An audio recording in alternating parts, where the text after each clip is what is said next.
So all this to say that I think these anecdotal examples are reflective of larger trends, that writing in the 1950s after the McCarthy period, Edward Shills, a sociologist in the United States, said that liberal democracy, to function effectively, depended on maintaining privacy of individuals and denying privacy to government.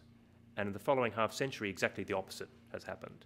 Individual privacy has been eviscerated, or I would argue really given up, and governments have become ever more secretive.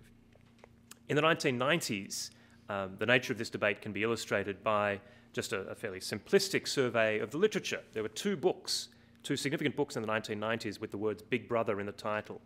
Both were apocalyptic warnings of the coming surveillance state.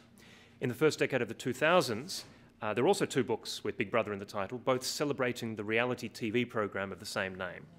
So again, all this to say that we aren't particularly rational in the way in which we think about these issues, and we tend to be extremely reactive depending on how an issue is presented in the media.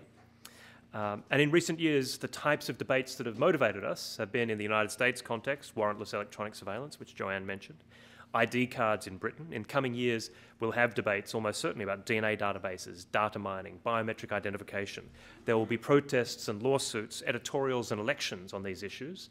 These are all important battles, but I'm at least assuming that the war is going to be lost. Because these debates, these battles on the collection of information are doomed to failure. And they're doomed because the modern threats that we're facing increasingly require governments to collect information on us. Governments are increasingly able to collect that information on us. That's the technological angle. And we as citizens increasingly accept, or at least tacitly accept, that they will collect that information. And in the book, I'm not really saying this is good or bad. I am saying, however, that it appears to be inevitable. It's inevitable given the trajectory of government surveillance powers, but it's also linked in with the idea of what we now consider to be a modern and globalized life.